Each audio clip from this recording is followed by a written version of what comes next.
Hello दोस्तों, स्वागत है आपका पैराडाइज एजुकेटर चैनल में। हम हैं वो जो देते हैं आपको कंटेंट दैट मैटर्स। आज हम जो टॉपिक आपके लिए लेकर आए हैं वो है मेथोडोलॉजी ऑफ एनर्जी ऑडिट। ये भी एनर्जी कंजर्वेशन सीरीज का अगला ही पार्ट है। और क्योंकि हम पढ़ चुके हैं पहले कि एनर्जी ऑडिट क्या होता है, और उसके आगे हमने और भी चीज़ें पढ़ी थी जैसे need and scope of energy audit, और मैंने अपनी पिछली वीडियो में टाइप्स ऑफ एनर्जी ऑडिट के बारे में आपको समझाया था। तो ये just type of energy audit की अगली वीडियो है, मेथोडोलॉजी ऑफ एनर्जी ऑडिट। आइए समझते हैं कि ये क्या होता है।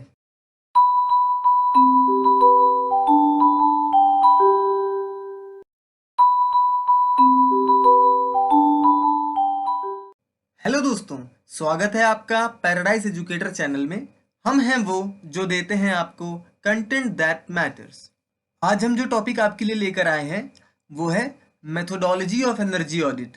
ये भी एनर्जी कंजर्वेशन सीरीज का अगला ही पार्ट है। और क्योंकि हम पढ़ चुके हैं पहले कि एनर्जी ऑडिट क्या होता है, और उसके आगे हमने और भी चीज़ें पढ़ी थी जैसे need and scope of energy audit, और मैंने अपनी पिछली वीडियो में टाइप्स ऑफ एनर्जी ऑडिट के बारे में आपको समझाया था। तो ये just type of energy audit की अगली वीडियो है, methodology of energy audit.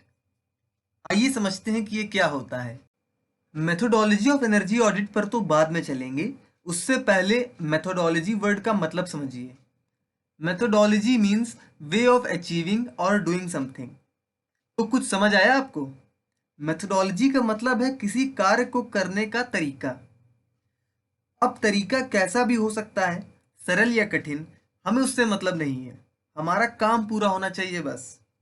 Energy auditing में मेथोडोलॉजी का मतलब है एनर्जी ऑडिट को एक सटीक तरह से करना जिसमें हमें एक्यूरेट डेटा प्राप्त हो और गलतियों की कम से कम चांसेस हो। अब मेथोडोलॉजी वर्ड को आप समझ ही गए होंगे। साथ ही साथ मेथोडोलॉजी ऑफ एनर्जी ऑडिट भी क्या होता है वो भी मैंने पिछली लाइन में बता दिया। ठीक है, अब इस मेथोडोलॉजी का यूज एनर्जी ऑडिट में क्या है उसे समझिए। ठीक है, जनरली मेथोडोलॉजी हम डिटेल्ड एनर्जी ऑडिट में यूज करते हैं, क्योंकि डिटेल्ड एनर्जी ऑडिट में ही हमें एक बहुत गहरी, बहुत डीप एनालिसिस किसी भी साइट, किसी भी प्लांट या किसी भी इंडस्ट्री की करनी पड़ती है। अब मेथोडोलॉजी वर्ड का मतलब है एनर्जी ऑडिट को सटीक तरीके से करना। ठीक है, तो डिटेल्ड एनर्जी ऑडिट को सटीक तरीके से मतलब मेथोडोलॉजी के अकॉर्डिंग करने का तरीका है कि वो 3 फेज में होता है। ठीक है, पहला फेज है प्री ऑडिट फेज, दूसरा फेज है एक्चुअल ऑडिट फेज, और तीसरा फेज है पोस्ट ऑडिट फेज। जो पहला फेज है प्री ऑडिट फेज, इसे हम प्रिलिमिनरी एनर्जी ऑडिट भी कहते हैं। ठीक, और जो दूसरा फेज है एक्चुअल ऑडिट फेज, इसे हम डिटेल्ड एनर्जी ऑडिट के नाम से जानते हैं, जो भी हम और आगे डीप में पढ़ेंगे कि क्या होता है। और थर्ड फेज जो लास्ट फेज है वो है पोस्ट ऑडिट फेज। अब आइए इन तीनों फेजेस को एक एक करके डीप में समझते हैं। सबसे पहला फेज है प्री ऑडिट फेज। इस फेज के अंदर ऑडिटर या इंजीनियर वो काम करता है जिसे करना ऑडिट करने से पहले ज़रूरी है, इसलिए इस फेज को प्री ऑडिट फेज कहा जाता है। इस फेज में ऑडिटर क्या क्या काम करता है आइए समझते हैं। सबसे पहला, एनालिसिस और study of site whose audit has to be done. मतलब जिस साइट का ऑडिट करना है, ऑडिटर उसकी प्रॉपर एनालिसिस करता है, उसको प्रॉपर स्टडी करता है, उसके बाद आगे बढ़ता है। ऐसा करने से हमें फ्यूचर में क्या क्या करना है, मतलब ऑडिटर को फ्यूचर में क्या क्या करना है इसकी समझ एक क्लिक हो जाता है उसके माइंड में कि उसे फ्यूचर में क्या क्या करना है। दूसरा point, draw drying of site. जिस साइट का ऑडिटर को ऑडिट करना है उस साइट की एक ड्राइंग बना लेता है जिससे उसे पता चल जाए कि पूरे साइट में किस किस जगह कौन कौन सा सेक्शन है। तीसरा point, discuss with the supervisor और manager of site that what is the aim of energy audit. Site, industry या प्लांट के सुपरवाइजर या मैनेजर से इस बारे में बात करना कि वो ऑडिट क्यों करवाना चाहता है। Discuss about guidelines and financial strength. Guideline and financial strength का पता होना ज़रूरी है, क्योंकि तभी ऑडिटर को पता चलेगा कि मैनेजर ऑडिटिंग में कितना पैसा लगा सकता है। इसी के अकॉर्डिंग टूल्स एंड इक्विपमेंट का यूज़ ऑडिटर द्वारा किया जाएगा ऑडिटिंग करने में। पांचवा point, collect details of all related data about major energy consumptions, वो सारे जगह की डिटेल्स कलेक्ट करना जहां एनर्जी यूज हो रही है, क्योंकि तभी आपको मतलब ऑडिटर को पता चलेगा कि कैसे एनर्जी को सेव कर सकते हैं। Ask the supervisor about what tools, instruments, equipments are in use at the site. Also what are different operations processes performed at the sites. Site के सुपरवाइजर से ये पता करना कि साइट पर कैसी मशीन्स, कैसे टूल्स, कैसे इक्विपमेंट यूज हो रहे हैं और कौन कौन से प्रोसेस या ऑपरेशन किए जा रहे हैं। तो ये सब तो वो पॉइंट्स थे या वो काम थे जो ऑडिटर करेगा। अब ऑडिटर द्वारा साइट विजिट का एम क्या है उसे देखते हैं। सबसे पहला aim, to finalise energy audit team, मतलब कि साइट विजिट करने के बाद ही ऑडिटर को पता चलेगा कि कितने बंदों की ज़रूरत पड़ेगी ऑडिटिंग करने में। दूसरा aim, to prepare plan for audit, auditor audit कैसे करेगा ये उसे समझ आएगा जब वो साइट विजिट करेगा।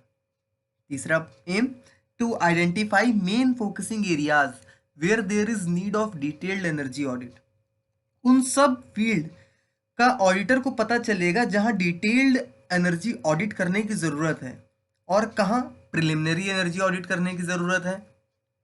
चौथा aim, to decide which auditing tools and instruments will be used, auditor site देखकर, साइट में चल रही मशीनों को देखकर ये कंफर्म करेगा कि उसे किन किन ऑडिटिंग इंस्ट्रूमेंट्स की ज़रूरत पड़ सकती है ऑडिट करने के लिए। दूसरा फेज है एक्चुअल ऑडिट फेज। यहाँ पर ऑडिटर एक्चुअल में ऑडिट करता है। जो ऑडिट ऑडिटर करता है वो डिटेल्ड एनर्जी ऑडिट होता है। Time required to do detailed energy audit depends upon the site, plant और इंडस्ट्री। इस फेज को पूरा करने में कितना टाइम लगेगा ये डिपेंड करता है साइट, इंडस्ट्री या प्लांट के साइज पर। कुछ स्टेप्स जो ऑडिटर फॉलो करता है ऑडिट करने के लिए वो हैं, पहला, study of primary data. Primary data यानी वो इंफॉर्मेशन जो प्री ऑडिट फेज में कलेक्ट की जा चुकी है। दूसरा step, study of process flow diagram and energy utility diagram. अब प्रोसेस फ्लो डायग्राम क्या होता है, एनर्जी यूटिलिटी डायग्राम क्या होता है उसे समझते हैं। पहला डायग्राम है प्रोसेस फ्लो डायग्राम। अब जैसे आपको नाम से पता चल रहा होगा, प्रोसेस फ्लो मतलब जो साइट पर प्रोसेस या ऑपरेशंस परफॉर्म किए जा रहे हैं उनका फ्लो कैसा है, ये डायग्राम आपको उनकी जानकारी देगा। और दूसरा डायग्राम है एनर्जी यूटिलिटी डायग्राम। इस डायग्राम से आपको ये पता चलेगा कि जो साइट पर मशीनें चल रही हैं, जो ऑपरेशन हो रहे हैं, वो मशीनें या वो ऑपरेशन कितनी ज़्यादा एनर्जी कंज्यूम कर रहे हैं, ये आपको इस डायग्राम से पता चलेगा। तीसरा स्टेप है conduct various experiments to know about the machines and processes performed at the site. अब जो ऑडिटर ऑडिटिंग कर रहा है वो कुछ ऐसे एक्सपेरिमेंट्स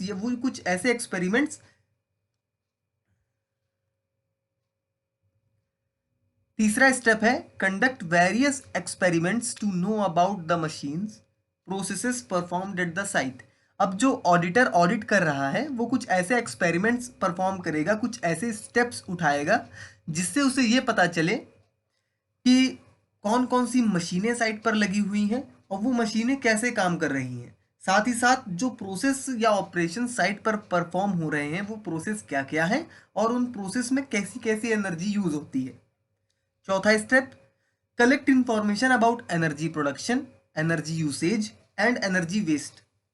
पिछले पॉइंट मतलब थर्ड पॉइंट से रिलेट करते हुए ऑडिटर एनर्जी कितनी प्रोड्यूस हो रही है साइट में उसका पता करेगा, एनर्जी कितनी यूज हो रही है साइट में उसका पता करेगा और साइट पर कितनी एनर्जी वेस्ट हो रही है उसका भी पता करेगा। पांचवा step, development of energy conservation opportunities by specialized technique such as एनकॉन।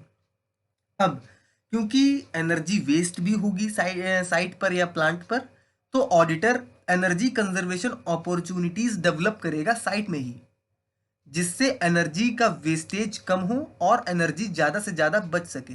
एक बहुत अच्छा एग्जाम्पल है एनर्जी कंजर्वेशन प्रोग्राम का, वो है एनकॉन। एनकॉन का फुल फॉर्म होता है एनर्जी कंजर्वेशन प्रोग्राम। इसके बारे में मैं अगली वीडियो लेके आऊँगा कि एनकॉन क्या होता है। छठा स्टेप है prepare audit report and present it to upper management in proper format. अब सारी डिटेल्स इकट्ठी करने के बाद, ऑडिटिंग करने के बाद, ऑडिटर ऑडिट की एक रिपोर्ट तैयार करेगा, ठीक है, और वही रिपोर्ट वो जाके मैनेजर को दे देगा या साइट के सुपरवाइजर को दे देगा, जिससे साइट के सुपरवाइजर को ये पता चल जाए कि उन्हें ऐसा क्या करना है जिससे साइट में एनर्जी का वेस्टेज ना हो और प्रॉपरली और प्रॉपर वे में सारी मशीनें एनर्जी कंज्यूम करें। ये तो था सेकेंड फेज। अब थर्ड फेज है post audit phase. Actual audit करने के बाद जो किया जाता है वो सारा काम हम पोस्ट ऑडिट फेज के अंडर काउंट करते हैं, जैसे assist and implement ENCON recommendation measures and monitor the performance. मतलब साइट में एनकॉन को इम्प्लीमेंट कराना और असिस्ट करना, मतलब प्रॉपर वे में एनर्जी कंजर्वेशन प्रोग्राम को रन कराना, ये ऑडिटर का काम होता है पोस्ट ऑडिट फेज के अंदर, ठीक है। और periodically reviews the performance of all system, पूरे साइट की परफॉर्मेंस को मॉनिटर करना ऑडिटिंग के बाद, ये भी एक काम है ऑडिटर का।